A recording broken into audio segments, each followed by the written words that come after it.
Cherche, cousin, cherche ta voix. Quand l'avenir s'assombrit.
Mommy the day for busho, Papa the day the work again. No, who go feed our piggy?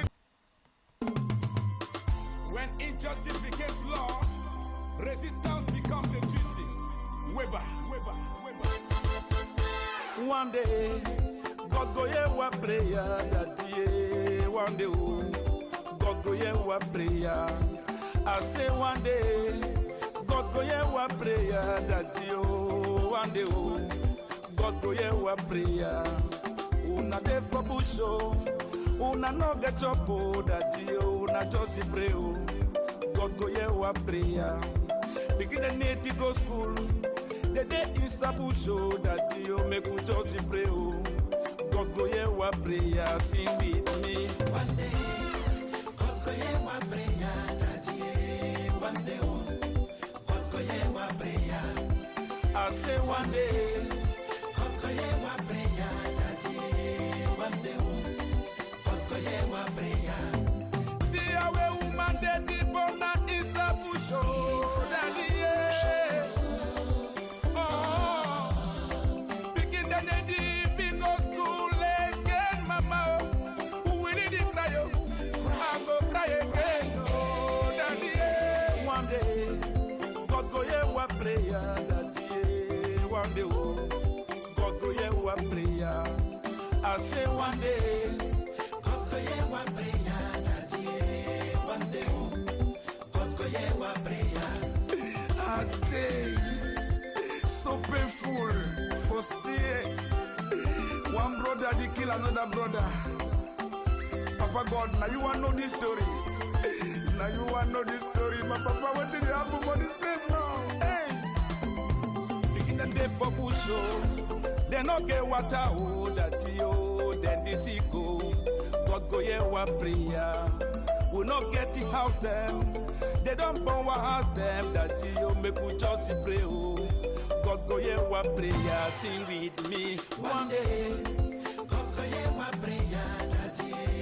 One day, God go hear my prayer. I say one day, God go hear my prayer, daddy. One day, God go hear my prayer. see how they don't for once, they for some so mommy. Oh, see how we begin the day they go school, mommy the day for bush, papa the day they walk again. No, who go feed our picking there? One day, God go hear my prayer, daddy. One day, God go hear my prayer. I say one day, God go hear my prayer, daddy. One day, God go hear my prayer.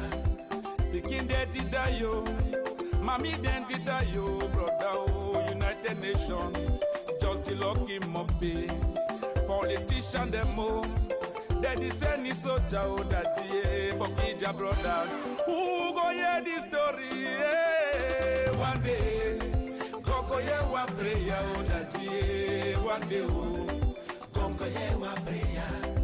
I say one day, God go hear my prayer, daddy. One day, God go hear my prayer. merci Yves Kemayo, El Manager, tu as cru à moi. L'Éternel est mon berger, je ne manquerai de rien. One day, Gloire à Dieu, Maximo, champion. one day, God go hear my prayer. I say one day, God go hear my prayer, daddy. One day, God go hear my prayer. Janju Foundation, espoir des enfants démunis, caravane Père Noël. One day, God go hear my prayer, daddy. One day, God go hear my prayer. One day, God go hear my prayer, daddy. One day, God go hear my prayer. One day, God go hear. Bonjour, monsieur Renaud, dame. When injustice becomes law, resistance becomes a duty. Weber. One day, God go hear our prayer, daddy. One day, oh, God go hear our prayer. I say one day, God go hear our prayer, daddy. Oh, one day, oh, God go hear our prayer. Una dey for bush, oh, una no get up, oh, daddy. Oh, una just pray, oh, God go hear our prayer. Begin the need to go school. The day in Sabusho that you make we just pray, oh, God go hear our prayer, sing with me. One day, God go hear my prayer, daddy. One day, God go hear my prayer. I say one day, God go hear my prayer, daddy.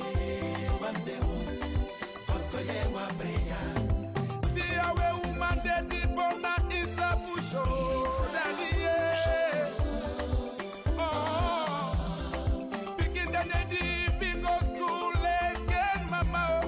Who will it cry? I go cry again, oh, daddy, yeah. One day, God go hear our prayer, daddy, yeah. One day, oh, God go hear our prayer. I say one day, God go hear my prayer, daddy. One day, God go hear my prayer. I tell so painful for seeing one brother they kill another brother. Papa God, now you want to know this story. Now you want to know this story. My papa, what did happen for this place now? Hey! Begin the day for bush, oh. They not get water, oh, that oh, then they see go. God go hear our prayer. We not get the house them. They don't burn our house them. That you make we just pray, oh.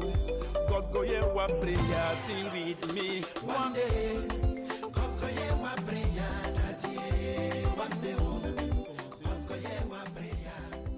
I say one day, God go hear my prayer, daddy. One Bon, day, on va bientôt commencer. Partagez, s'il vous plaît, partagez. see how they don't Donc, burn je vais déjà profiter cette phase d'introduction pour adresser encore les encouragements aux prisonniers politiques au Cameroun, en la personne de son excellence le professeur Maurice Santo, qui est élu. Le monsieur Mamadou Mota, on ne connaît pas vraiment encore les conditions de détention actuellement. Nous espérons que sa santé s'améliore malgré toutes les tortures qu'il a pu subir. Et j'espère que toutes les organisations de la base sont en train de tout faire pour trouver une solution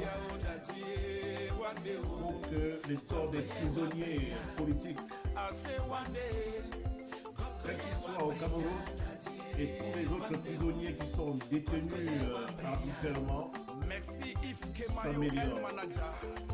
Tu as cru à moi. L'Éternel est mon berger, je ne manquerai de rien. Gloire à Dieu, Maximo, champion.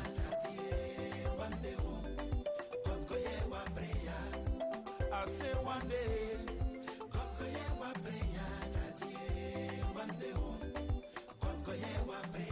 oui, partagez s'il vous plaît, on va commencer bientôt. Espoir des enfants démunis.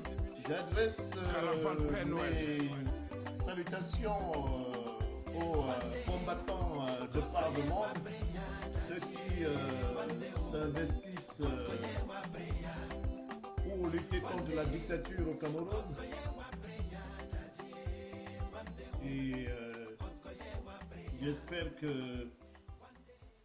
la situation au Cameroun va s'améliorer à travers le combat que nous menons. J'espère ne vous découragez pas.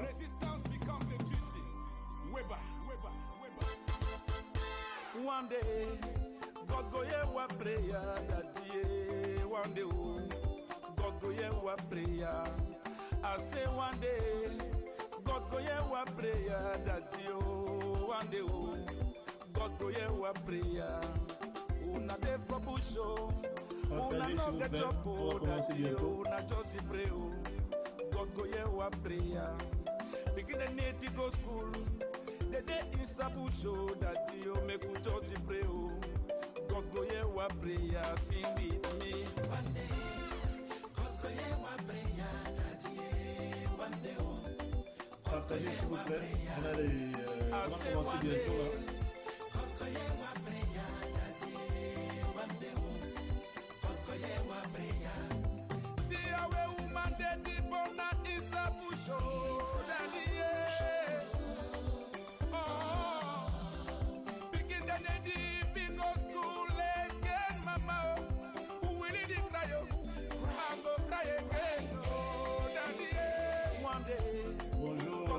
Participants, partagez s'il vous plaît. On va commencer bientôt. C'est un sujet qui va s'étendre sur plusieurs lives parce que c'est un sujet pas mal compliqué. Mais c'est important que l'introduction se fasse de la bonne manière pour que dans la suite nous puissions continuer ce sujet en partageant les mêmes connaissances, les mêmes notions et évitant vraiment les confusions dans les propos. We not get it house them. They don't born our house them. That you make we just pray. God go hear our prayer. Sing with me. One day, God go hear our prayer. That one day. Donc, on va commencer dans 3 minutes. On va commencer. Nous avons encore le temps aux gens de se connecter. Il est 19h25 ici à Montréal, heure de New York.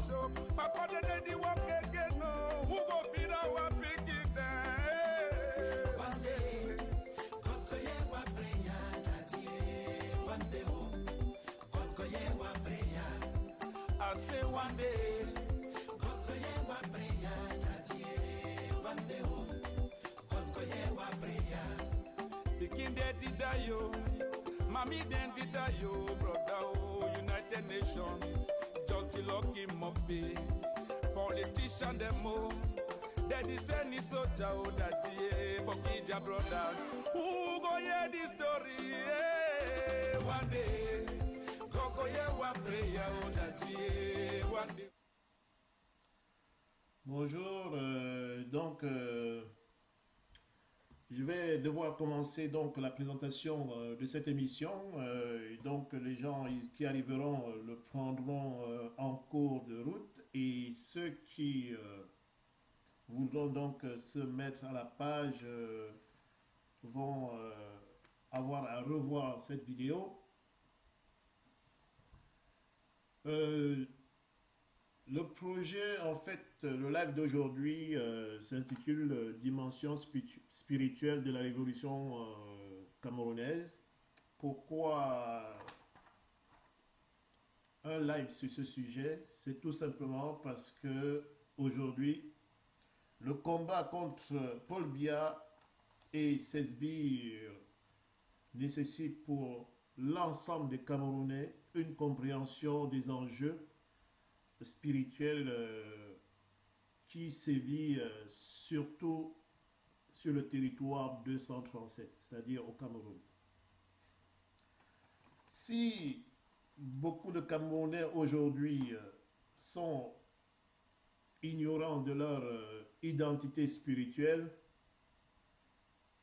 c'est parce que quelque part notre territoire a été comme inondé, manipulé et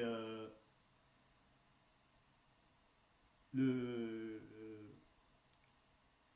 démon qu'on appelle Paul Biya s'est arrangé pour mettre les Camerounais dans une situation, je dirais, de victime. Alors, de quoi s'agit-il? Pourquoi c'est important? Je vais vous le présenter en fait en mettant à votre disposition ici là ce que j'appelle un slide qui nous explique un peu plus clairement qu'est-ce que nous voulons faire. Il s'agit donc, comme vous pouvez le voir, d'un projet de survie. Le Cameroun est vraiment entré depuis quelques années dans une phase de survie, parce qu'au Cameroun, on ne vit pas, on essaye de survivre. Et donc pour cela, il faut des projets de survie pour pouvoir s'en sortir. Donc tout ce que nous allons présenter aujourd'hui, déjà ce qui commence la dimension spirituelle et dans l'avenir sera chapeauté sur la notion de projet de survie. Et ces projets de survie-là concernent non seulement la dimension spirituelle, mais aussi va permettre de présenter aux Camerounais et à ceux qui sont intéressés comment pouvoir reconstruire le pays après le départ de Biya. Mais aujourd'hui, on donne la priorité déjà à la compréhension du combat spirituel qui doit être mené au niveau de la plateforme 237, c'est-à-dire au Cameroun. Donc, concernant ce projet de survie, le sujet aujourd'hui qu'on va aborder, en fait, se résume donc en 3 points. Donc, le premier point, c'est les aspects spirituels de la révolution camerounaise contre Paul Biya et ses clans démoniaques. Le deuxième point que nous allons aborder aujourd'hui concerne les moyens de protection contre les pièges démoniaques dressés par les clans démoniaques de Paul Biya. Et puis, un autre troisième point que nous allons aborder probablement dans des lives plus loin, plus tard. Au-delà des clans de Paul Biya, il y a aussi une bataille très importante vis-à-vis de tout ce qu'on peut considérer comme l'armée esclavagiste de ce monde. C'est les pays colonisateurs qui, eux, depuis plusieurs siècles, ont effectivement soumis déjà nos dictateurs et nous ont enclavés dans un système dans lequel, si on ne comprend pas l'aspect spirituel, il est très difficile pour nous de nous en sortir. Ça veut dire que même en éliminant Paul Barthélemy Biya et ses clans, le travail n'est pas fini. Il faudra encore combattre les armées esclavagistes du monde. Et ces armées-là sont effectivement constituées par les pays colonisateurs qui sont aujourd'hui cachés sous des noms, sous des projets et qui exercent au niveau de l'Afrique à travers leurs institutions qui sont des organismes à but humanitaire ou bien des multinationales à but économique et de profit. Donc, cet aspect étant vu, on va passer donc aux définitions. Il est très difficile de parler de la spiritualité si on ne sait pas déjà sur quelle base on présente ces notions de spiritualité. Je vais donc vous apporter les définitions de base pour que vous ayez une compréhension claire et simple de ce que c'est que la spiritualité. Je ne suis pas ici en train de vous parler de la spiritualité de l'Église, de ce qu'on parle souvent, va à l'Église, ceci est une spiritualité. Non. Je vous introduis aujourd'hui les bases, les fondements, indépendamment des religions, c'est-à-dire les bases globales de ce que c'est que la spiritualité. Pour comprendre la spiritualité, il faut déjà qu'on puisse définir la notion de métaphysique. La métaphysique, c'est la connaissance du monde, des choses ou des processus existants en dehors de notre expérience sensible. Ça veut dire que c'est le monde, c'est les choses ou les processus qui échappent à nos cinq sens. Ça veut dire notre ouïe, notre odorat, notre toucher, notre vue, notre goûter, notre capacité à goûter quelque chose. Quand Dieu nous a créés, il nous donne en fait ces cinq sens pour nous adapter à ce monde physique. Ce monde physique dans lequel nous sommes et qui est un monde qui est adapté à nos cinq sens. Dans ce monde-là, nous, on sait percevoir les choses à travers ces cinq sens. La métaphysique, c'est la maîtrise de tout ce qui existe en dehors de ce monde physique. Et toutes ces choses qui existent en dehors de ce monde physique, nous l'avons reconnu par la présence en nous de tout ce qui est intérieur à nous. Ça veut dire notre intériorité, notre moi, opposé à tout ce qui est extérieur à nous, c'est-à-dire la nature nous englobant, ou bien notre esprit par rapport à notre corps. Vous savez que notre corps, c'est vraiment un véhicule. Si on enlève notre esprit du corps ou notre âme, il ne reste plus qu'un conteneur qui déambule sans rien pour le conduire. Et l'homme s'est aperçu très tôt qu'il y avait une grande différence entre ce véhicule qui est le corps, tout ce qui nous entoure et tout ce qui est esprit ou âme et qui est quelque chose d'immatériel qui nous représente aussi. Donc, C'est ça la définition métaphysique.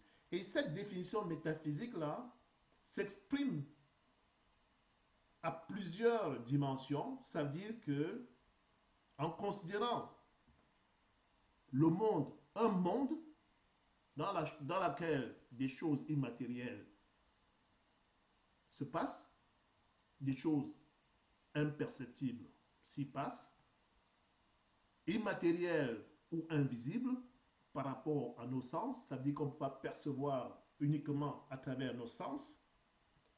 Et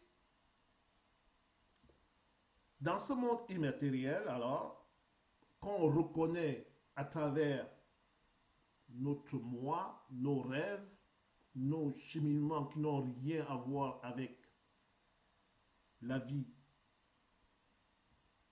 physique et matérielle que nous vivons au jour le jour, quand on est en éveil.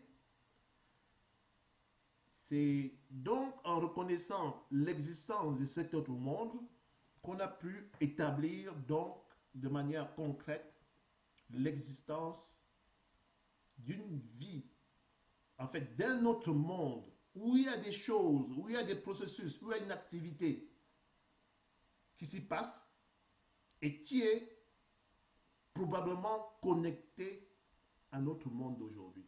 Au début, on n'en est pas certain, mais très rapidement, beaucoup de gens vont considérer que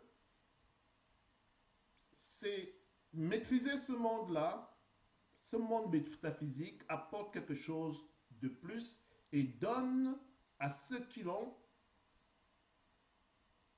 des capacités supplémentaires pour pouvoir faire des choses. Ça vous fait passer de l'être humain normal, standard, à être un être humain supérieur. Donc, une autre définition qu'on peut retenir des aspects spirituels de la métaphysique, ça c'est une définition plus pragmatique pour ceux qui n'ont pas une approche philosophique explicative. Ils vont dire que c'est la science des réalités qui échappe à nos cinq sens de perception. C'est tout ce que on ne peut pas attraper matériellement, sentir, toucher, goûter, ainsi de suite. Donc, que nos sens physiques ne peuvent pas percevoir. Donc, c'est la connaissance des choses telles qu'elles existent en elles-mêmes, indépendamment de notre représentation. C'est une abstraction. Mais pour des choses dont on est convaincu qu'elles existent, mais pas obligatoirement dans ce monde. Donc c'est une définition qui se recoupe avec l'autre, parce que dans la première définition, on vous parle d'un monde, des choses et des processus. Ça veut dire que un environnement animé. Donc, c'est un concept qui est opposé à la physique, parce que la physique, c'est quelque chose qu'on peut toucher, qu'on peut manipuler et qui respecte les règles de la nature physique. Elle concerne des choses et des processus immatériels qu'on peut énumérer et pour lesquels les personnes ont donné les notions d'âme, de Dieu, de force vitale. Ça dépend des contextes dans lesquels vous vous trouvez. Si vous partez dans le domaine asiatique, vous avez d'autres termes, d'autres sortes d'énergie qu'ils reconnaissent et qui ne sont pas des forces ou des notions qu'on reconnaît par exemple en Afrique ou en Occident. Mais avec le temps et avec les échanges aujourd'hui entre les continents, il faut dire que beaucoup de concepts se rejoignent et essayent de marcher ensemble. Donc, ceci dit, pour parler de la spiritualité, nous avons eu à définir le monde métaphysique, c'est-à-dire le monde où les choses ne sont pas perceptibles, le monde invisible, le monde immatériel. C'est un monde que nous verrons à qui les hommes vont en fait déclarer ou présumer l'existence de forces supérieures. Donc, si on passe au slide suivant, donc dans les deuxièmes notions de définition, on peut alors, ayant parlé de métaphysique, on peut dès à présent parler de ce qu'on peut appeler la dimension spirituelle de notre vie. C'est quoi notre spiritualité à nous? Donc, parler de notre spiritualité et connaissant ce que c'est que le monde métaphysique, on peut, dans une première définition, dire que c'est notre dimension spirituelle, notre spiritualité, c'est défini par une relation établie avec des êtres supérieurs, qui sont des dieux et ou des démons, selon la façon dont ils se comportent, selon leurs aspirations et selon une classification donnée par les hommes. Donc, une dimension spirituelle de notre vie qui se définit d'emblée par une relation, ça veut dire que quand on parle de spiritualité, déjà, l'être humain établit une relation dans un autre espace, dans un autre monde, dans un autre lieu, dans une autre dimension, un monde immatériel, invisible, occupé par des dieux ou des démons. Ces dieux et des démons sont intéressés par des sacrifices, des adorations, des rituels, de la soumission. Et l'homme qui s'intéresse à cette relation-là, il va parce que lui, il recherche à établir un contrat pour une vie meilleure, parce que en réalité, sur cette terre, il n'a pas trouvé le moyen d'atteindre une vie meilleure par lui-même, et donc il a besoin, pour avoir une vie meilleure sur la terre, de ses dieux ou de ses démons. Chacun choisit les dieux ou les démons selon ses objectifs. Alors, qu'est-ce qu'on appelle en fait une vie meilleure? Il y a beaucoup de définitions qui sont associées à la notion de vie meilleure. D'une personne à une autre, la notion de vie meilleure est vraiment différente. Mais on sait bien que la plupart du temps, c'est la recherche des choses qui facilitent ou qui semblent faciliter la vie dans ce monde physique, ou des espoirs pour ceux qui croient à une autre vie dans le monde métaphysique, à une promesse de vie meilleure ou une vie éternelle. Donc l'homme, pour établir un contrat dans lequel il est prêt, il veut obtenir des richesses, le pouvoir, la vie éternelle, entre autres, hein, il peut vouloir tout ça, comme il veut vouloir seulement une partie, comme il peut se contenter de tout ce qu'il a, tout ce qu'il peut obtenir, du bonheur, il veut dominer les autres, etc. Vous pouvez imaginer ce que vous voulez. Donc, jusqu'à présent, là, dans les définitions que je vous présente, je n'essaye pas de présenter une définition basée particulièrement sur la religion. Parce que la notion de Dieu, de démon, n'est pas obligatoirement une notion de religion. Dieu ou démon fait référence à ce qu'on peut appeler des êtres supérieurs qui vivent dans un monde métaphysique, c'est-à-dire que leur présence est là-bas, et avec qui nous établissons une connexion pour échanger un certain nombre de choses. Ils sont représentés dans notre monde physique par nous, et nous sommes représentés dans ce monde métaphysique par eux. Et comme d'emblée l'homme considère que ce monde métaphysique possède plus de puissance, que ces êtres sont des êtres supérieurs, alors ces êtres-là sont susceptibles de leur apporter des richesses, et eux en retour, ils vont leur donner un certain nombre de choses établies par contrat. Entre autres, des sacrifices, faire des rituels d'adoration, se soumettre à eux, etc. Ça, c'était la première définition de la notion de dimension spirituelle de notre vie. Je n'ai pas parlé de religion. Moi, je sais que quand on parle dimension spirituelle de la vie, les gens vont commencer, oui, born again, oui, ainsi de suite, Rose-Croix.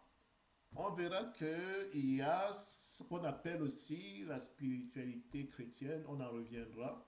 Mais je suis ici en train de vous donner les concepts qui sont valables partout, que vous soyez dans un contexte religieux, que vous soyez dans un contexte philosophique, que vous soyez dans un contexte de vie courante.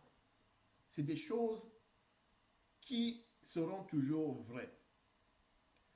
Alors, c'est des définitions parce que quand on parle de dimension spirituelle en ce qui concerne notre vie, on parle d'une relation établie, une relation personnelle établie.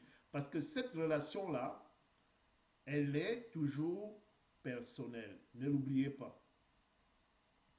La deuxième définition qu'on peut aussi donner et qui se recoupe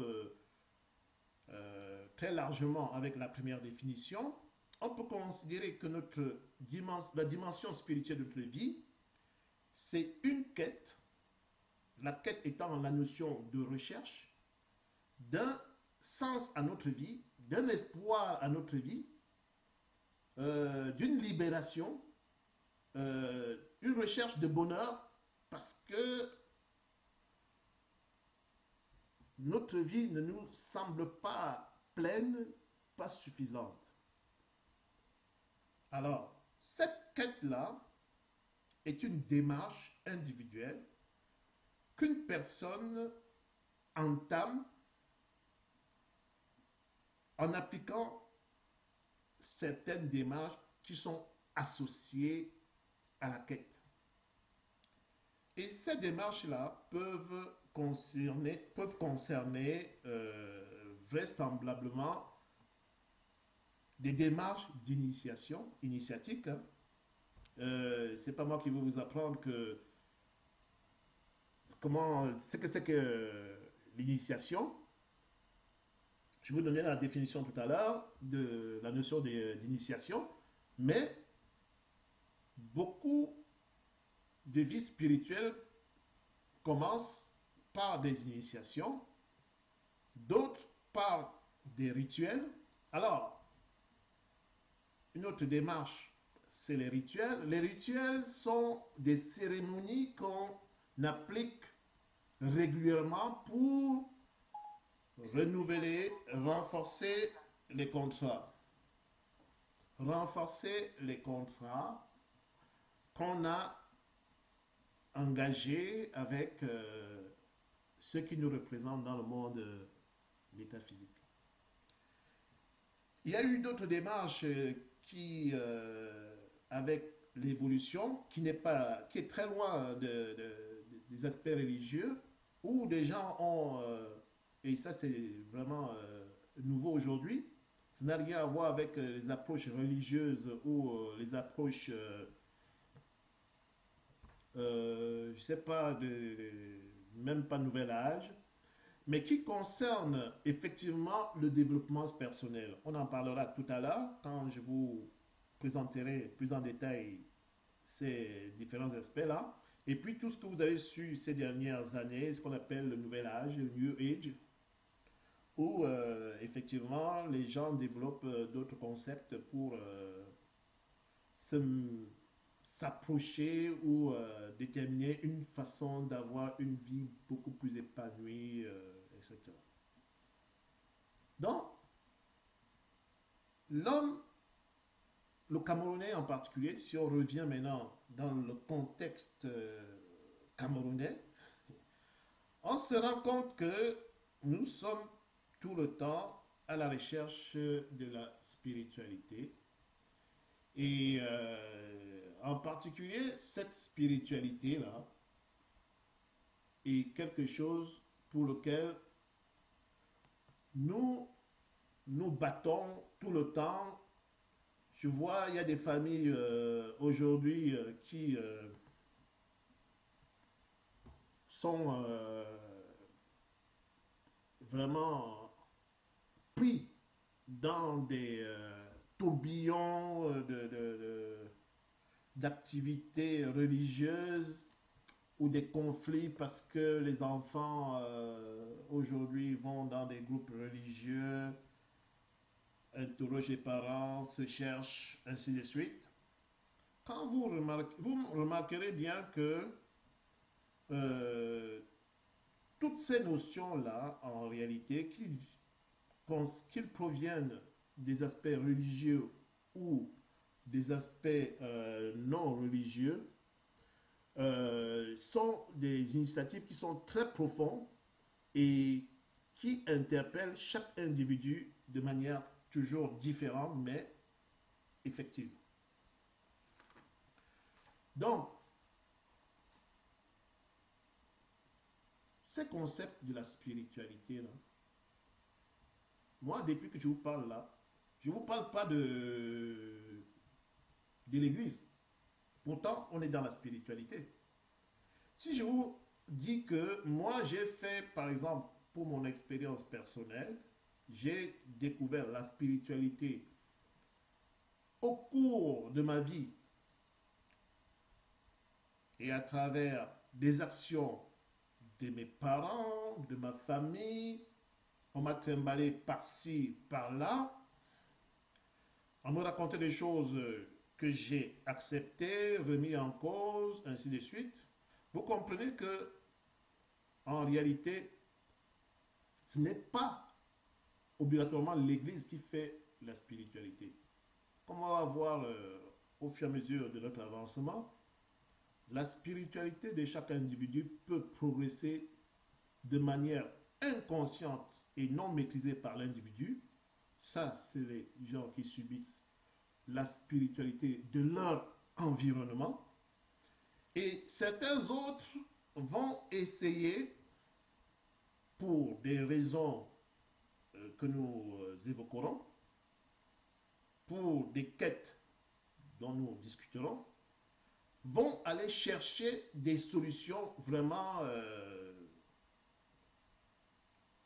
tout de go abracadabrantes. Donc, si je reviens sur notre slide,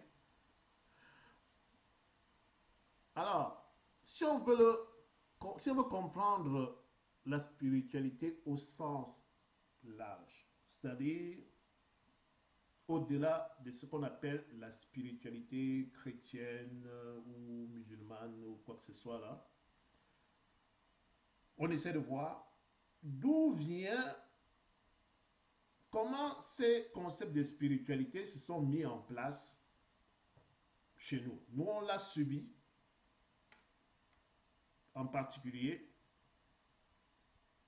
parce que, premièrement, on connaît la spiritualité en Occident, par convention, c'est la religion qui fournit En Occident, en fait, par convention, on dit que la spiritualité, c'est la religion qui te fournit les relations hiérarchiques avec les dieux ou les démons. Ça, c'est la convention occidentale. Ça veut dire que si tu fais rien, c'est que on t'apprend, on t'amène à l'église, Jésus-Christ, ça, c'est leur Dieu. Bon, donc, malgré qu'il y ait des philosophes, si on regarde dans le sens plus large, on va dire que, ok, la religion, c'est elle qui, d'après les définitions qu'on vient de voir, va nous permettre d'établir les relations avec les dieux ou les démons selon la manière dont on établit ces relations-là. Donc, considérant l'approche occidentale, l'approche conventionnelle de l'Occident, c'est le salut de l'âme. Moi, je commenterai déjà cette approche pour dire que les Occidentaux, chez les Occidentaux, vous devez considérer plusieurs classes d'hommes vis-à-vis de leur relation spirituelle telle que présentée. Il y a ceux qui manipulent les informations, qui ont une maîtrise, une compréhension des textes tels que la Bible et qui l'utilisent pour amener à eux ou pour orienter la compréhension des autres et établir leur relation avec ces dieux ou ces démons. L'âme absolue, c'est le salut de l'âme. Jésus-Christ, notre Sauveur, c'est avec ça aussi qu'on a conquis nos ancêtres. En fait, pas conquis, on les a forcés à adopter Jésus-Christ. Jésus-Christ, je suis désolé, n'est pas pour quelqu'un qui vient d'Afrique. Jésus-Christ, c'est une solution que les Occidentaux, pour des raisons de colonisation, sont venus nous vendre parce qu'ils sont conscients que nous vendre cette recette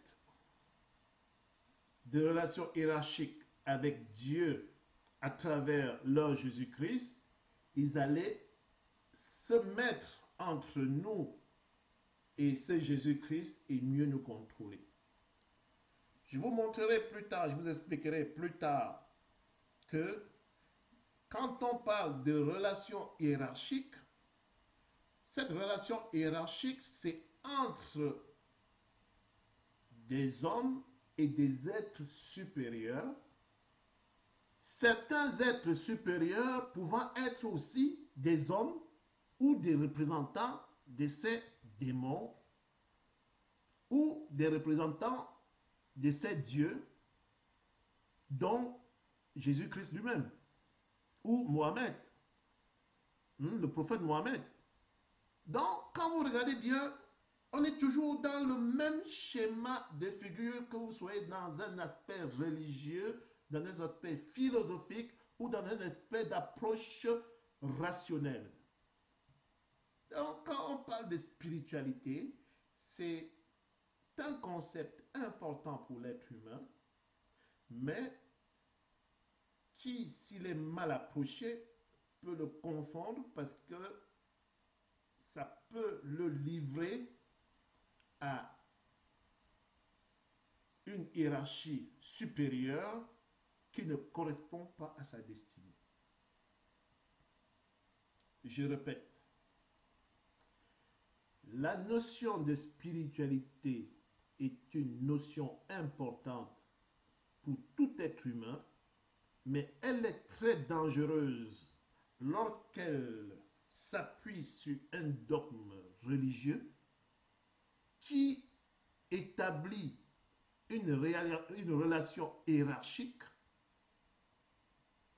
avec des intermédiaires, le plus souvent, qui n'ont rien à voir avec la destinée de cet être humain en quête du bonheur.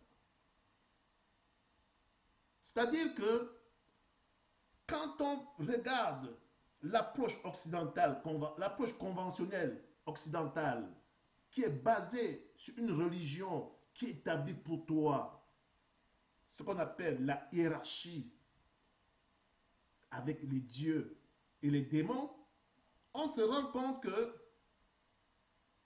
oui, la plupart du peuple qu'on traîne comme des moutons sont toujours soumis à des êtres supposés supérieurs qui n'ont rien à voir ni avec les dieux, ni avec même les vrais démons. C'est des êtres intermédiaires qui sont là pour jouer d'abord le rôle d'intermédiaire, de collecteur de tous vos biens, et qui sont supposés, eux, aller vous représenter devant le vrai Dieu ou le vrai démon, selon le choix que tu veux faire. Parce que jusqu'à présent, dans la notion de contrat avec une hiérarchie divine dans le monde métaphysique, on n'a pas encore établi si c'est mieux d'être avec Dieu ou avec un démon. D'ailleurs, même les démons se considèrent comme des dieux. On appelle ça les dieux du mal. Ça, c'est la définition de démon. Et Dieu, c'est le Dieu du bien relativement à ce que tu considères qu'il fait ce qui est bien pour toi.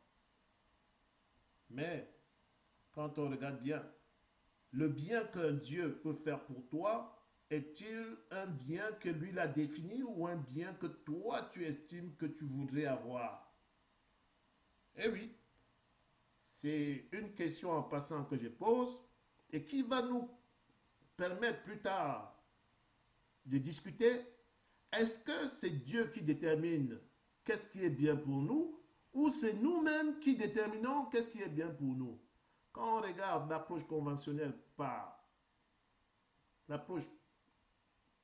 convention de l'Occident, on voit que la religion est là pour endoctriner, préparer votre esprit à accepter un Dieu qu'ils ont eux-mêmes, un Dieu ou un intermédiaire qu'ils ont eux-mêmes fabriqué pour vous conduire là où ils veulent.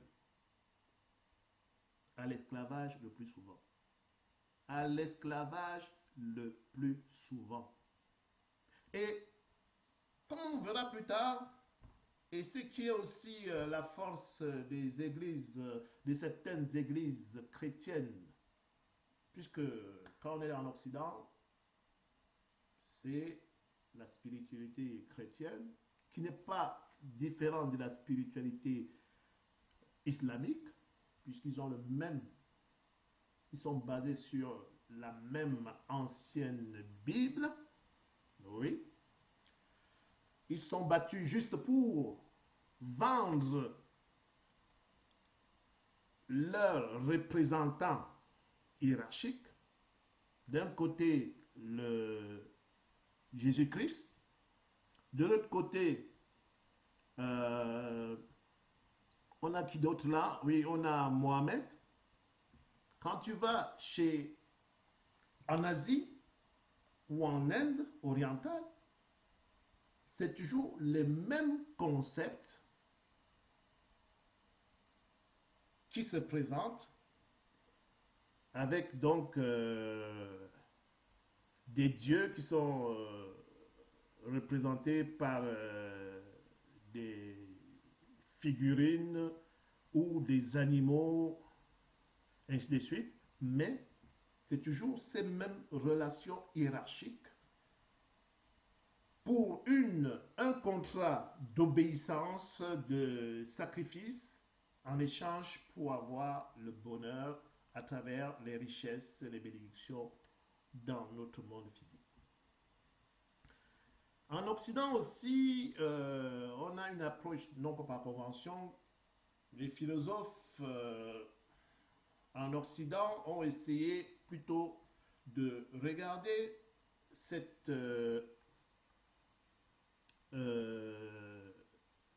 ces concepts de spiritualité par une opposition du corps à l'esprit, de l'intériorité à l'extériorité, ou dans lequel ils essayent de s'interroger pour comprendre leur moi et améliorer la compréhension de la vie et devenir des hommes supérieurs parce qu'ils ont compris certains éléments essentiels qu'on ne peut pas expliquer à travers la physique.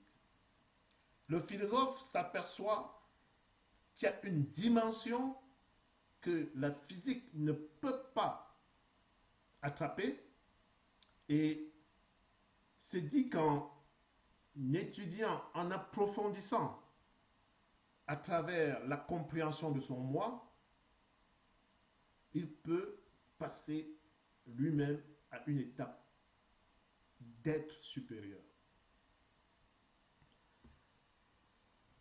Voilà. Donc ça, c'est les approches occidentales. Moi, je ne vais pas trop aller chercher tout ce qui se passe en Asie, mais je peux vous dire que c'est la même chose. C'est la même approche conceptuelle. Parce que si on parle de Bouddha ou des dieux en Inde,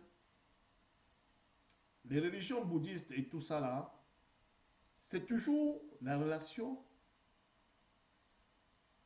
avec le monde métaphysique représenté par des êtres supérieurs à qui on se soumet à travers un certain nombre de choses.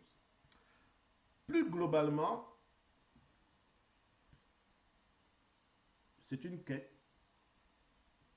Si on regarde ça globalement, non, on va dire que c'est une quête ou un contrat avec des êtres supérieurs. Là, on est passé de Dieu, démon, mais on arrive maintenant, c'est un contrat en fait avec des êtres supérieurs. Et en réalité, la notion de Dieu ou de démon, personne n'est certain que l'être supérieur avec qui il prend connexion, jusqu'à quelle mesure c'est un Dieu.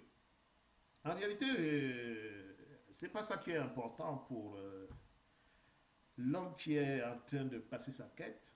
Ce qui est important souvent pour lui, dans la plupart du temps, c'est est-ce qu'il reçoit les faveurs pour lesquelles il passe le contrat. Est-ce que sa quête pour comprendre sa vie, améliorer la qualité de sa vie est résolue, répondue avec son association. Comme l'homme, en réalité, n'est pas a priori un homme, un être qui maîtrise l'aspect spirituel, on va remarquer que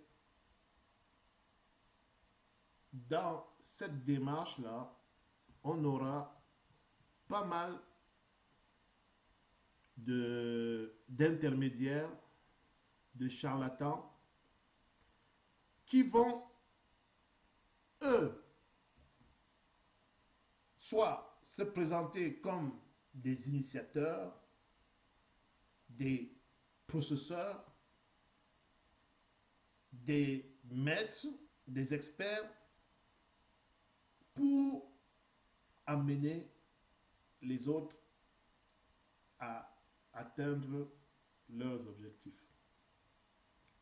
Et dans cette démarche, ils vont eux aussi positionner ou se positionner plusieurs étages d'êtres supérieurs qui vont prendre le contrôle des groupes de personnes, souvent de toute une nation. Et c'est quelque part le cas même du Cameroun. Donc, on vient de parler effectivement d'un ensemble de choses qui nous présentent les aspects spirituels de notre dans le monde. On dit qu'on n'a pas présenté cela comme quelque chose de particulier au Cameroun. Pour finir, ces concepts fondamentaux de la spiritualité, parce que ce que je viens de vous présenter n'a jamais tenu compte du fait que, oui, je suis en train de parler de la spiritualité pour la spiritualité particulière du Cameroun. Excusez-moi, voilà. Donc, ce qu'on a présenté tout à l'heure ne s'est pas limité à dire que je suis en train de présenter une spiritualité propre au Cameroun. Mais, entre-temps, je vais compléter les définitions que nous avons vues tout à l'heure, parce qu'il y a un aspect qui est très important à comprendre. C'est, on a dit, les quêtes ou les contrats qu'on passe avec les êtres supérieurs doivent passer par des démarches. Quelles sont les démarches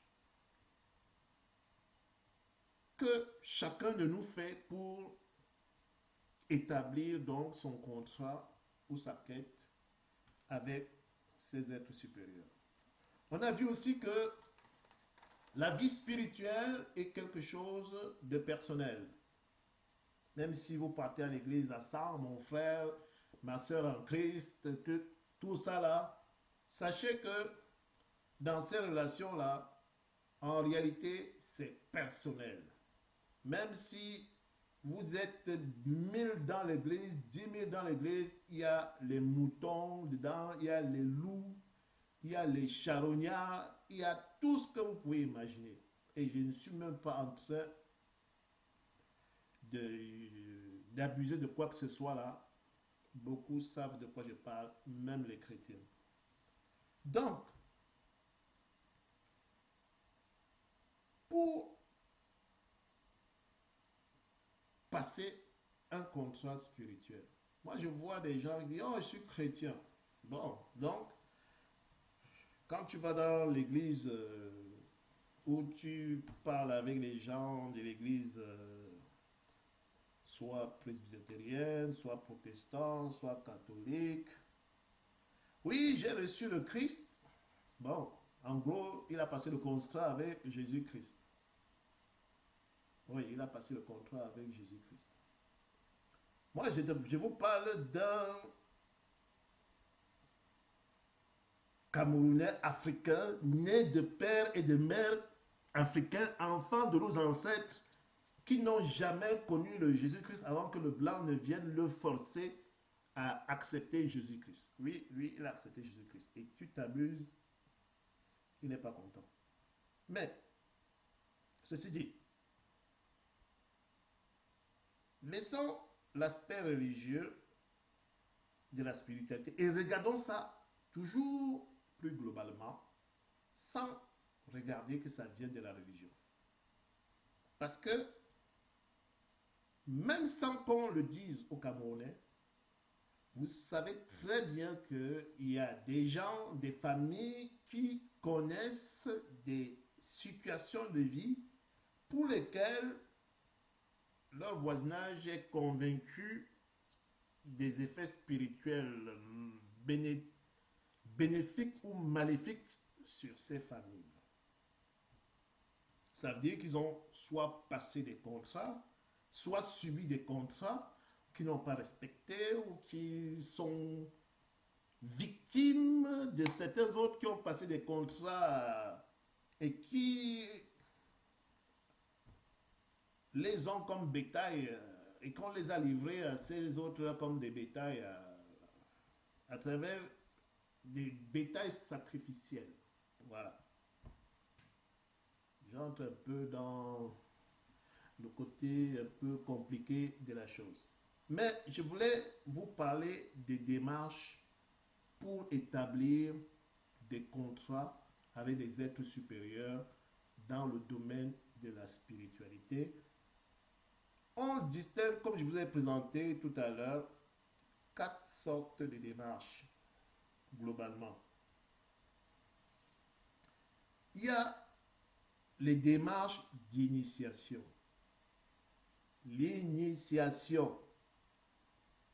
Quand on parle d'initiation là, hein, tous les Camerounais se hé, initiation, c'est quoi l'initiation que tu veux faire? Parce que inconsciemment, parce que nos ancêtres nous ont laissé en nous des points d'interrogation qui nous éveillent. Tac, on veut t'initier.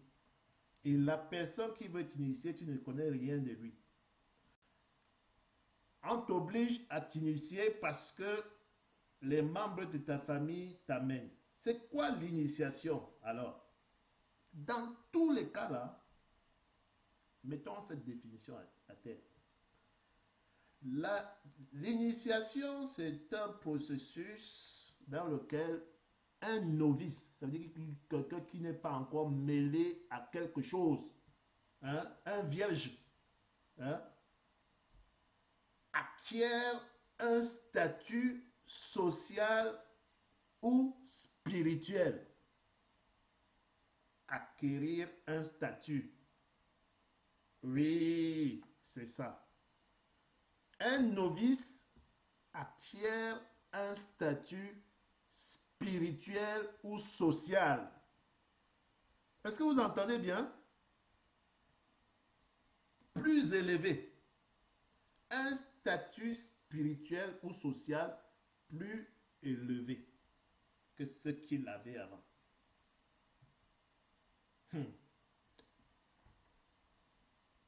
Donc, c'est une cérémonie. En général, qu'est-ce qu'on va dire de ça là? C'est un statut social et spirituel au profit d'une hiérarchie versus une personne.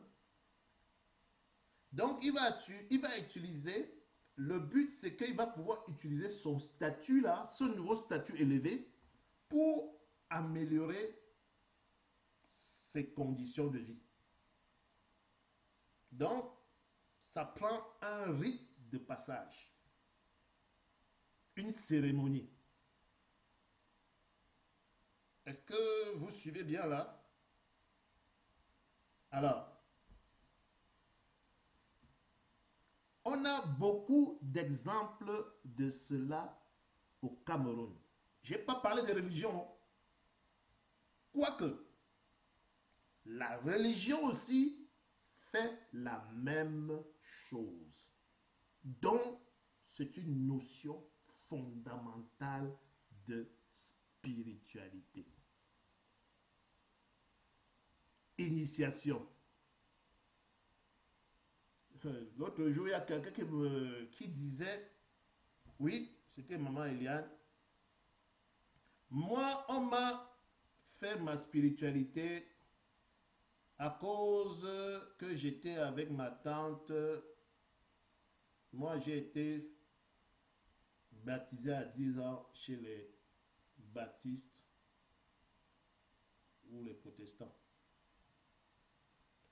Et quand elle est arrivée dans une autre région de sa famille, quelques années ou mois plus tard, elle s'est retrouvée à l'église catholique qui, eux, ont dit, ok, viens, on va continuer ta spiritualité parce que c'est pas grave, c'est la même chose. Quand vous connaissez la guerre spirituelle qu'il y a entre ces groupes religieux-là, qui se disent tous chrétiens, on se rend compte qu'on est des victimes de ces, comment dire, on est des victimes de ces prêtres, de ces représentants, de ces initiateurs, de ces fabricateurs de contrats avec nos êtres spirituels, nos êtres supérieurs, nos dieux ou nos démons. Oui, parce que leur langage n'est pas précis. Tu as été initié dans un clan, un groupe à part.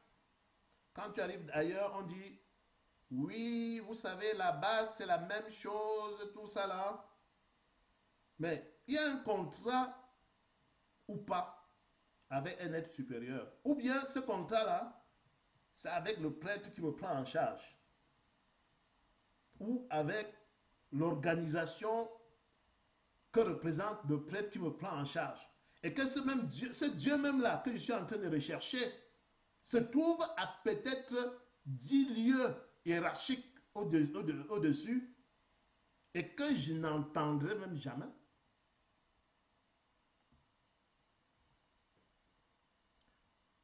Est-ce que vous me comprenez? Quel est le contrat que j'ai en faisant l'initiation pour être avec Jésus-Christ? On me baptise, on me fait première communion, on me confirme.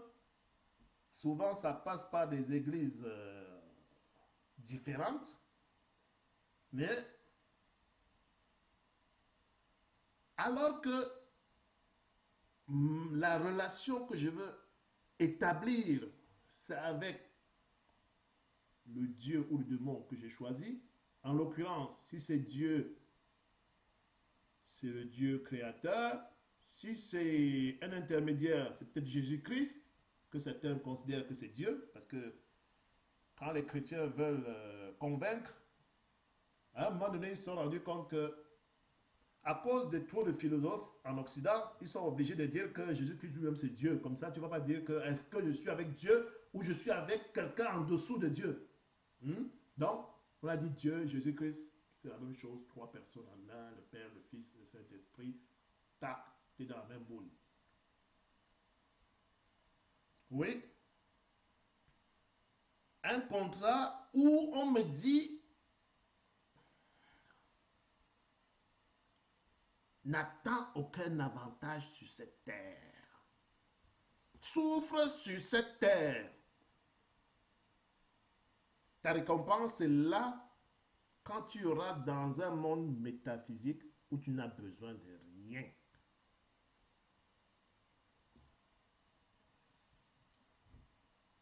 Est-ce que nous, les Africains, nous sommes devenus stupides au point où, parce que à l'intérieur de nous, on a une interrogation, un suscitement intérieur, ce qu'on appelle l'intériorité, notre moi, une vie spirituelle, un esprit qui se manifeste. Est-ce que pour cela, on est amené à accepter que elle se manifeste comme ça là pour une autre dimension dont je n'ai même pas la certitude, la preuve ou la définition claire.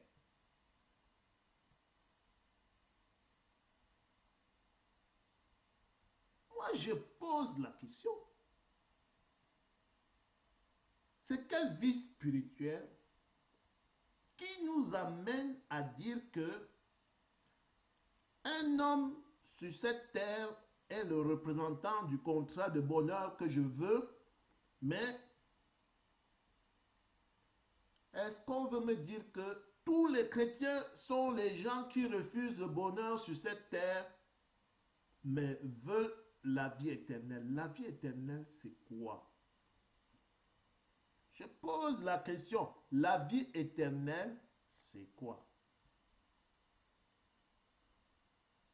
Est-ce une vie dans un monde où j'aurai à manger tous les jours, j'aurai de l'eau potable, ou bien, comme certains, comme ils ont l'imagination, me disent, tu n'auras plus besoin de tout ça là. Je serai heureux parce que on m'a supprimé l'envie du bon dollar, l'envie d'une famille heureuse autour de moi, l'envie d'aimer ceux qui sont autour de moi, parce que je suis devenu abstrait.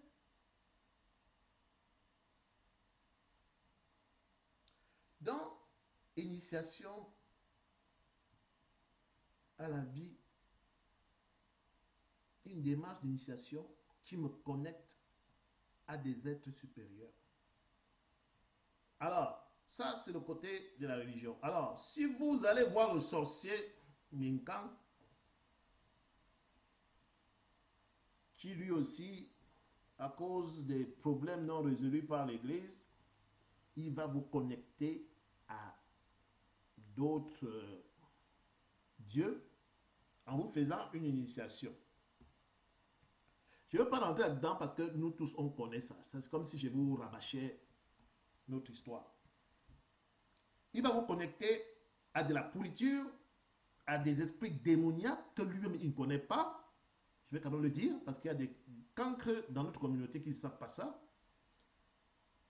Et dont lui peut-être même ne maîtrise pas le contrat dans lequel il vous engage, et que vous aurez la surprise quand on viendra vous dire donne ton frère, donne ça en sacrifice, donne cela, parce que comme on a vu dans la définition, les dieux, les démons, les dieux comme les démons exigent des sacrifices, des rituels répétitifs pour entretenir leur bonheur, l'adoration et beaucoup d'autres choses qui ne sont pas toujours à notre portée. Du sang. Et le sacrifice, comme on vous dit là, c'est le sang qui coule. Les religions ont trouvé le moyen de dire que pour le Dieu chrétien, tout est déporté dans la symbolique. Ok? Tout est devenu symbolique. Mais pourquoi il y a toutes ces guerres-là au Cameroun? Si tout est déporté dans les sacrifices symboliques, pourquoi on tue tant de gens? C'est bizarre parce que quand vous comparez l'Ancien Testament et le Nouveau Testament, moi je lis presque plus le Nouveau Testament. C'est l'Ancien Testament qui nous dit quelle est la relation avec le Dieu créateur, qui dit comment on a créé ce monde et qui montre comment l'homme restera toujours égal à lui-même dans la tuerie, et tout là sur cette terre. Depuis qu'on dit que Jésus est parti, quelque chose a changé sur cette terre. D'ailleurs, oui, quelque chose a changé. On tue plus qu'avant. Les gens sont plus méchants. Il s'est sacrifié pourquoi? On va dire pour sauver nos vies. Il y a encore les chrétiens qui vont m'attaquer pour dire que je parle mal de Jésus. Je ne veux pas parler de Jésus. Je vais tout simplement vous dire que ce qui vous amène à vous engager dans ce qu'on appelle des contrats spirituels, qu'ils soient d'une religion chrétienne, d'une religion satanique, d'une religion islamique et autres. C'est des gens c'est des, à mon avis, pour la plupart, des imposteurs qui, en fait, veulent rassembler des gens autour de leur projet à eux. Et comme la religion et des projets de diverses natures, hein, ça peut être un projet de conquête, un projet de colonisation, comme on a fait pour les pays francophones d'Afrique, où Jésus-Christ a été l'arme pour nous maintenir dans l'esclavage aussi longtemps que possible. Les gens ne vont pas accepter ça parce que le mal est profond. Le mal est vraiment profond. Et ces gens ne nous garantissent aucune connexion avec Jésus-Christ. Bon. Disons, quand on regarde très bien ces choses-là, je reviens à l'aspect initiation. Je remarque au Cameroun que selon les régions, quand tu vas vers le nord,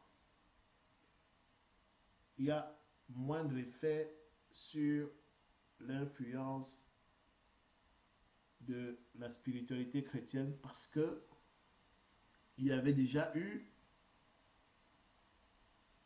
le passage de l'armée islamique qui a donc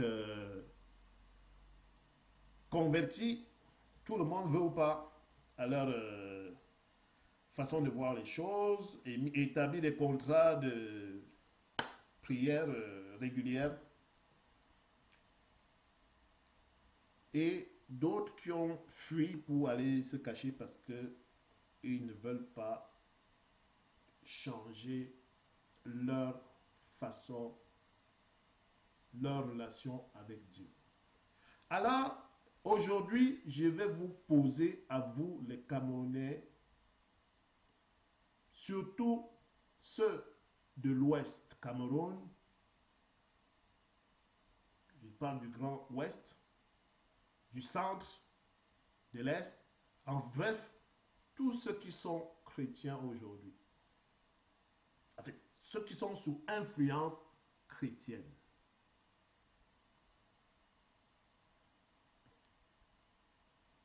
Pour ceux qui sont dans le Grand Ouest, vos parents ont fui tant qu'ils pouvaient l'influence des armées islamiques, refusant systématiquement la conversion à la religion islamique.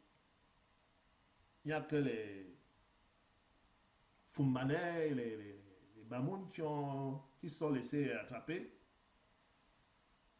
Et ils ont essayé de faire perpétrer leur adoption dans les autres contrées bamileke. Parce que pour vous expliquer la situation, les gens des Bamoun, c'est des bamileke à l'origine, mais sous influence islamique, paraissent comme s'ils étaient plus proches des peuples parce que l'influence religieuse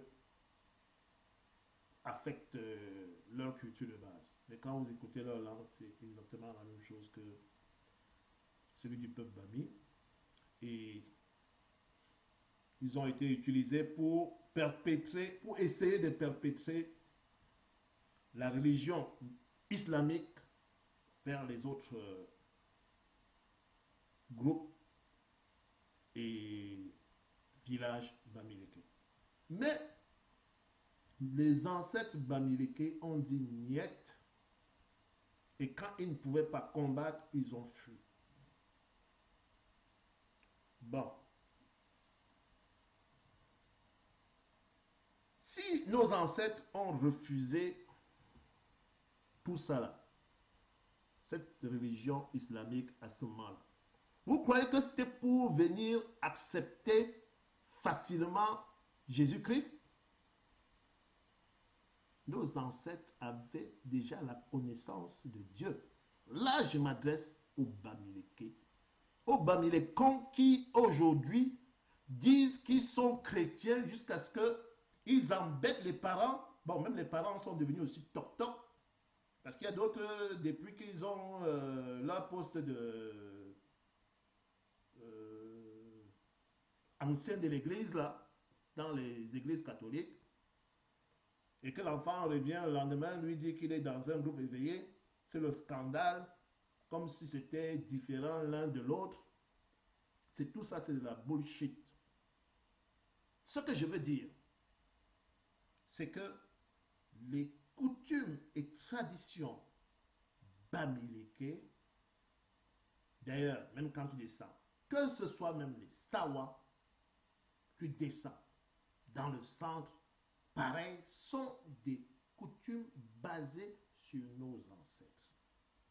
Les croyances de nos ancêtres. C'est vrai que plus tu descends, plus vers le sud, en venant de l'ouest bien sûr, plus tu te rends compte que les attachements aux cultures et aux traditions sont moins forts.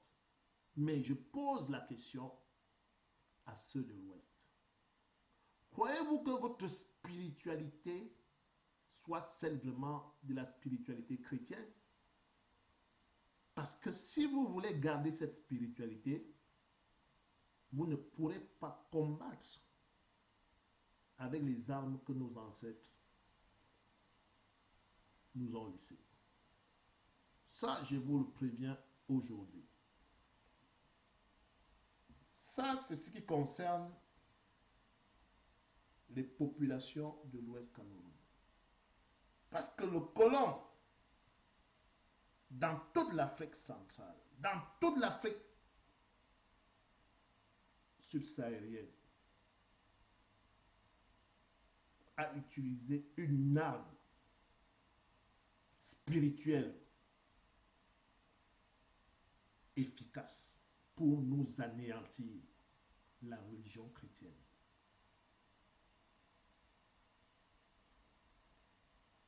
Nos parents, nos ancêtres ont dû prendre des décisions pour préserver nos vies et remettre à plus tard notre capacité, préserver notre résilience, nous donner la possibilité de comprendre d'où on vient et ce que nous sommes.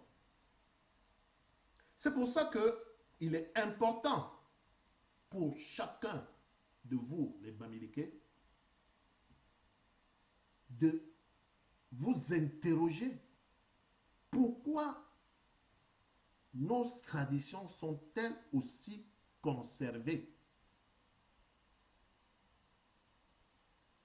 Quand vous allez dans toutes les chefferies, qu'elles soient petites ou grandes, il y a tout ce qu'il faut pour préserver les bases de nos coutumes et traditions qui, elles, contiennent les vraies notions d'initiation et de connexion spirituelle à ceux qui doivent nous conduire vers nos aspirations de bonheur, c'est-à-dire de développement, et qui s'adaptent selon les époques au contexte.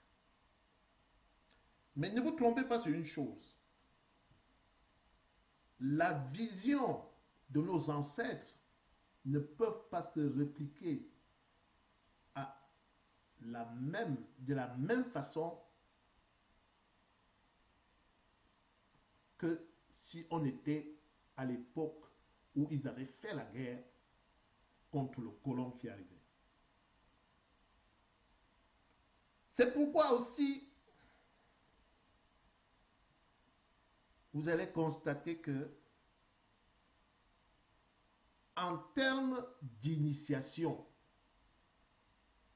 nos chefferies sont les garants des rites qui sont adaptés aux enfants de la tribu. Et ces aspects sont très forts dans deux groupes de tribus au Cameroun. Il y a les Bassa, il y a les Bamileke. Et quand vous regardez très bien, c'est les deux tribus que le colon, avec la complicité de plusieurs traîtres corrompus camerounais, c'est ces deux tribus qu'on a pourchassées pour décimer au maximum. Ces deux tribus-là. Pourquoi on a été autant perdant avec le temps? Le colon, en termes de spiritualité, comme on verra plus tard, on parlera effectivement de la lutte spirituelle contre Paul Biya. Mais je vous pose d'abord les jalons de quelle spiritualité, dans quelle spiritualité nous nous trouvons. Et je vous dirai quelle est la spiritualité de Paul Biya quels sont les choix de Paul Biya pour nous gouverner pendant près de 40 ans. Quand vous regardez le comportement du peuple camerounais, vous remarquerez que quand on parle de contrat avec des êtres supérieurs, et comme je l'ai dit tout à l'heure, il y a un établissement de plusieurs niveaux hiérarchiques. Ces niveaux hiérarchiques ont vu l'intervention du gouvernement une fois qu'ils avaient tué tous les élites dans ces tribus que j'ai évoquées tout à l'heure. Ils ont commencé à faire ce qu'on appelle le phagocytage de nos structures traditionnelles, en allant avec la police, la gendarmerie, imposer dans les chefferies bamileke des chefs qui n'étaient pas des, comment dire, qui n'étaient pas des chefs désignés pour la succession. Donc, des chefs qu'ils ont imposés et soumis à leur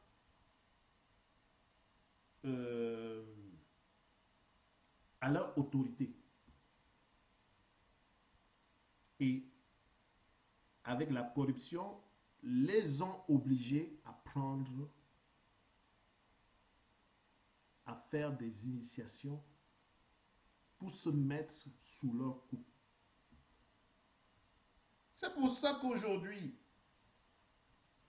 quand vous regardez même avec les événements de Bafoussam, les quelques chefs qui sont sortis là, c'est des chefs qui sont des chefs corrompus, non seulement avec l'argent de tous les jours, mais spirituellement aussi.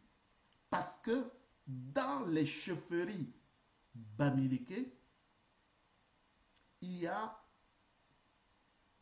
des rituels, il y a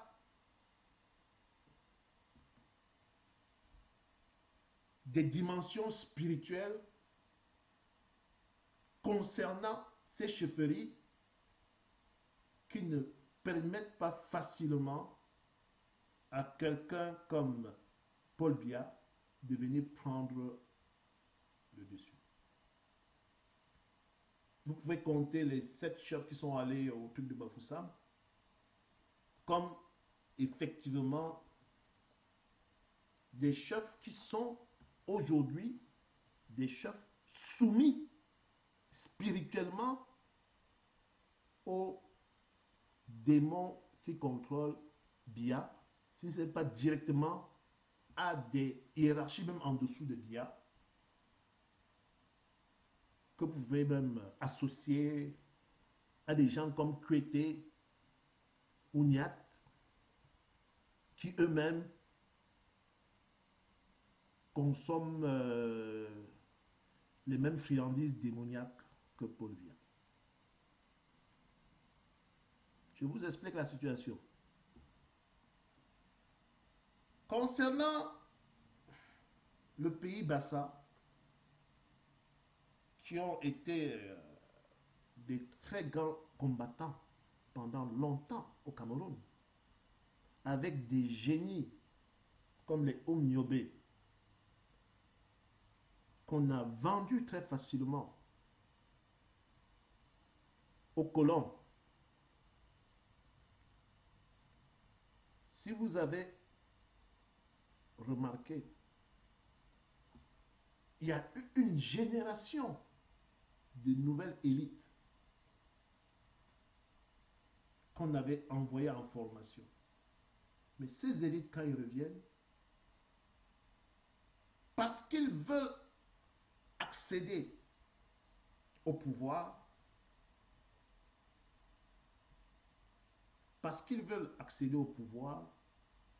sont allés très nombreux s'inscrire dans la Rose-Croix, dans les clans comme la franc-maçonnerie. C'est pas moi qui vous invente cela. J'espère que vous êtes au courant de ça. Bien sûr, il y a un bon nombre qui ont refusé ce chemin. Je vous dis parce que, à mon âge, ces élites-là, il y a un bon nombre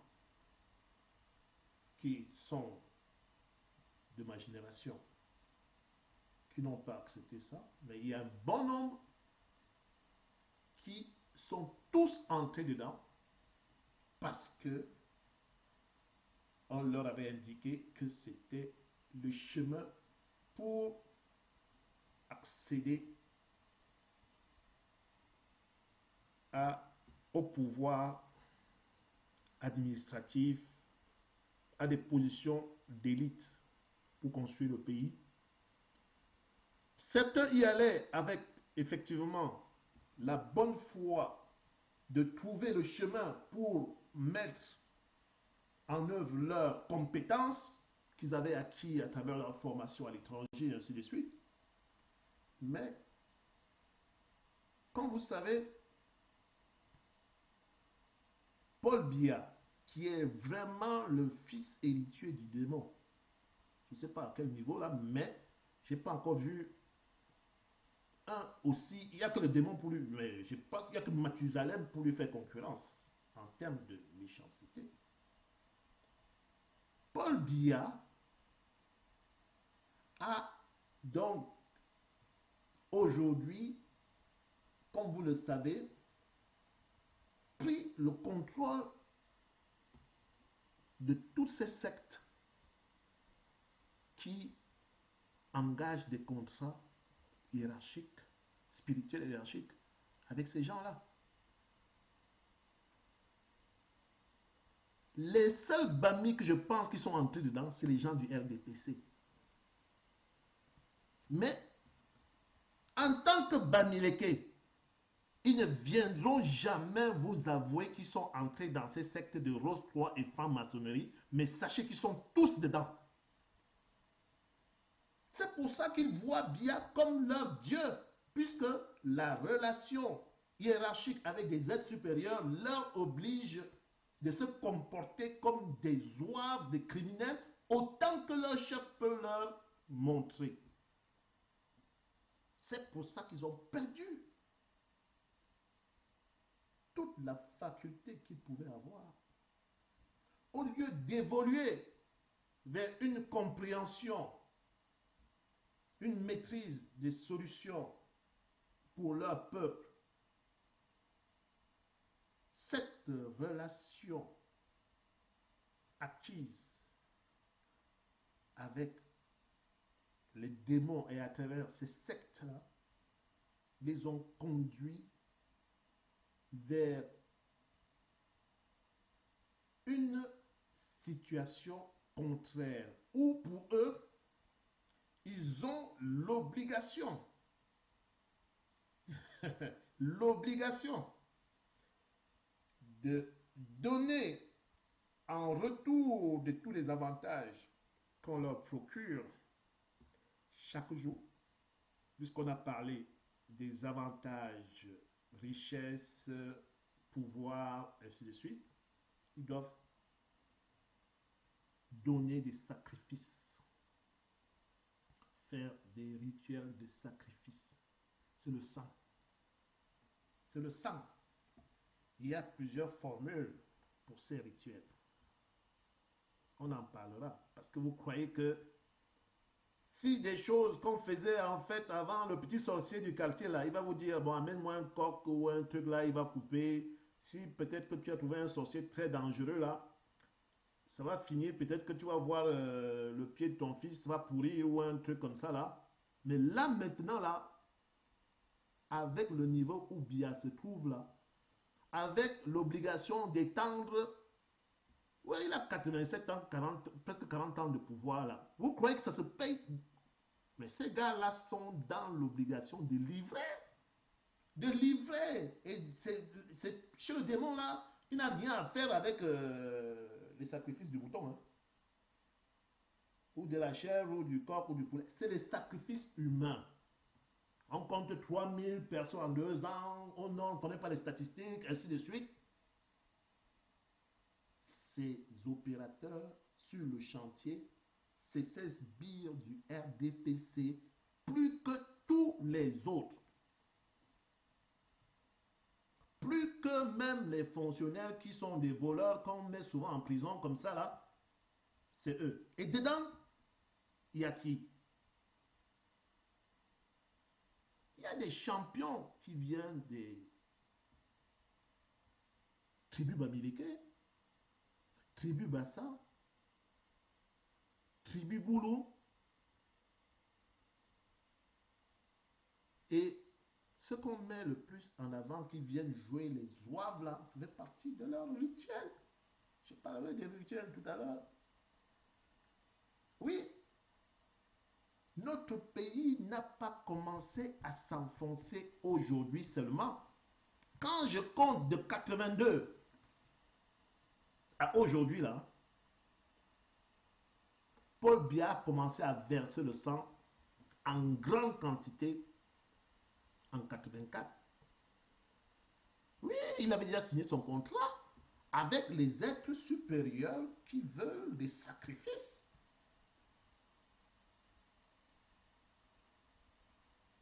Et comme il est gourmand comme pas possible, là, il veut continuer à vivre. On parlera de ce genre de contrat dans la suite. Parce que ça, c'est une première partie seulement. Je suis là pour vous former et que vous compreniez. Je vous donne les définitions et je vous attache à ça le côté pragmatique. On parle de spiritualité là, ce n'est pas vos affaires d'église là. Allez à l'église là, allez vous tourner en rond là. Quand vous allez faire l'erreur, le prêtre va attraper soit votre femme, soit votre truc là, il va vous sanctionner. Ça a encore de très petits effets. Paul Biya et ses sbires ne sont déjà dans les contrats où il doit envoyer seulement en quantité, en quantité. C'est pas seulement c'est de tuer des gens, brûler.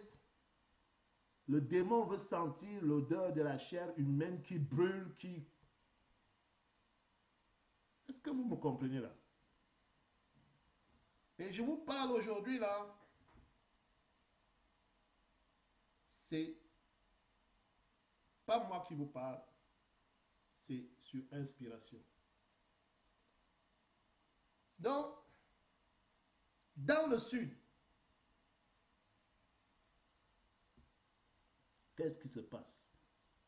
Vous savez que au Cameroun, on est organisé en chefferie du 2e, du 3e, du 4e degré. Aujourd'hui, je vais tout vous dire.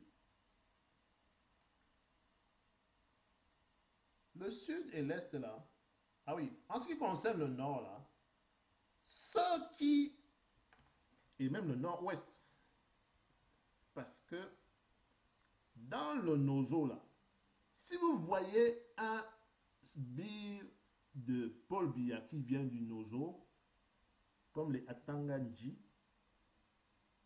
les gens qu'on donne les titres de Premier ministre là, qui viennent avec sa bille là, tout ça là, ou des hauts fonctionnaires à qui on partage des postes où on doit aller discuter l'argent, c'est les gars qui ont signé des pactes avec engagés. Et ces gars-là, pourquoi ils sont si méchants? Au nord, vous savez, avec le gars avec sa grosse bouche là, qui parle beaucoup, qui a crié pendant longtemps là, hein? C'est-à-dire que Paul Biya est obligé de choisir. Je crois que le démon lui dit que moi je ne valide pas les gens de cœur, hein. Moi je veux les plus méchants. Vous comprenez? D'ailleurs, ce n'est pas moi qui vous apprendre, vous-même vous voyez. Souvent, bêtement là dehors, quand vous voyez sortir avec leur grosse bouche, ils commencent à parler, vous riez. Ce n'est pas le moment de rigoler là. Parce que maintenant, quand il faut qu'ils partent, vous voyez comment ces gars-là, pendant 40 ans, ils ne comprennent pas pourquoi aujourd'hui vous leur dites de partir. Vous avez trop fait des choses avec eux. Vous comprenez? Donc, dans le sud, là, tous les chefs deuxième, troisième degré ou les chefs qui rassemblent les chefferies, là, ils sont, pour être désignés chefs, il faut qu'ils aillent signer le contrat avec Biya. Quand vous voyez le 20 mai, on fait les défilés, là, tous ces chefs-là, du sud, là, maintenant, sont invités et assis sur les premières rangées. Oui, tous sont dans la franc-maçonnerie et la Rose-Croix. Oui, monsieur. Bon, je vais vous donner une information en passant. Que ça vous énerve ou pas, moi je m'en fous. Je n'ai rien à cirer avec. S'il y a des gens qui doutent encore que Cabral Libye est un pion de Paul Biya, je vais vous dire comment Cabral Libye a été embauché. Ce n'est même pas Paul Biya qui a embauché Cabral Libye. Cabral Libye est allé lui-même se faire recruter par les chefs traditionnels proches de Paul Biya. Et dans tout le centre et le sud, là, il se baladait pour faire, pour expliquer son plan de votant à 1 million de personnes. Vous croyez que quand il dit qu'il va faire sortir 1 million de trucs là, c'était pour le compte de qui? C'est pas pour son compte, hein?